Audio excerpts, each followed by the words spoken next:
एक बहेलिया था। चिड़ियों को जाल में फंसा लेना या गोद लगे भारी बांस में फंसा लेना और उन्हें बेच डालना ही उनका काम था। चिड़ियों को बेचकर उनसे जो पैसे मिलते थे उसी से उसका काम चलता था। एक ही दिन वह बहेलिया अपनी चादर एक पेड़ के नीचे रख करके अपना भारी बांस लिए हुए किसी चिड़िया के पेड़ पर आकर बैठने की राह देख रहा था। इतने में एक टिटेरी चिल्लाती दौड़ती आई और बहेलिए की चादर में जाकर के छुप गई। टिटेरी ऐसी चिड़िया नहीं होती जिसे कोई पालने के लिए खरीदे। बहेलिया उठा और उसने सोचा कि अपनी चादर में से टिटेरी भगा देना चाहिए। उसी समय वहाँ ऊपर उड़ता हुआ एक बाज दिखाई दिया। बहेलिया समझ गया कि यह बाज टिटेरी को पकड़कर खा जाने की सोच रहा है और उस पर झपटा मारा होगा। इसी से टिटेरी जो है डर कर मेरे चादर में छिपी है। बहेलिया के मन में टिटेरी पर दया आ गई। उसने ढेले मारकर बाज को वहाँ से भगा दिया। बाज के चले जाने पर टिटेरी चादर से निकल करके चली गई।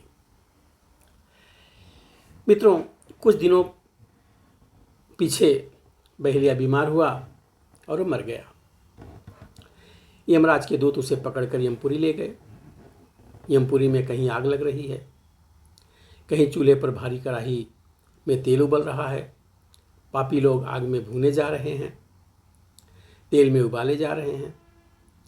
यमराज के दूत पापियों को कोड़ों से पीटते थे, कहीं कुल्हाड़ी से काटते थे और कहीं भयानक कष्ट पापियों को वहाँ पे दिया जा रहा था। बहेलिए के वहाँ जाते ही वहाँ सैकड़ों हजारों चिड़ियाँ आ गई और वह कहने लगी, इसने हमें बिना अपराध के फंसाया है और बेचा है। हम इसकी आंखें फोड़ देंगे और इसका मांस नोच नोच करके खा जाएंगे। बेचारा बहेलिया डर के मारे थर थर काँप रहा था। उसी समय एक टिटेरी आई। उसने हाथ जोड़कर यमराज से कहा, महाराज, इसने मेरे प्राण बचाए हैं, इसको आप क्षमा कर दें। यमराज बोले, यह बड़ा पापी है।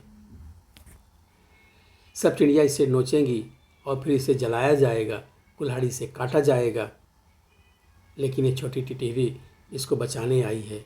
वो लगी, उन्हें एक बार क्षमा कर दो और अभी इनको संसार में वापस लौटा दो और एक वर्ष के लिए इन्हें जीने दो। यमराज के दूत बहेलिया के जीव को लौटा लाए। बहेलिया के घर के लोग उसकी देह को शमशान ले गए थे और चिता पर रखने वाले थे। वह लोग रो रहे थे। इतने में बहेलिया जी गया। उसके शरीर में प्राण आ गए। वो बोलने और हिलने लगा। उसके घर वाले बहुत प्रसन्न हुए और उसके साथ घर लौट आए। बहेलिया ने यमराज की बात याद की। उसने चिड़िया पकड़ना छोड़ दिया। अपने भाइयों से भी चिड़िया पकड़ने का काम उसने छुड़वा दिया। वह मजदूरी करने लगा। मजदूरी करके भरण पोषण अपने परिवार का करने लगा। सवेरे और शाम को वह रोज़ चिड़ियों को थोड़े थोड़े दाने डालता था। बहुत सी चिड़ियाँ उसके दाने खा जाया करती थी। अब रोज़ वो भगवान की प्रार्थना भी करता था और भगवान का नाम जपता था।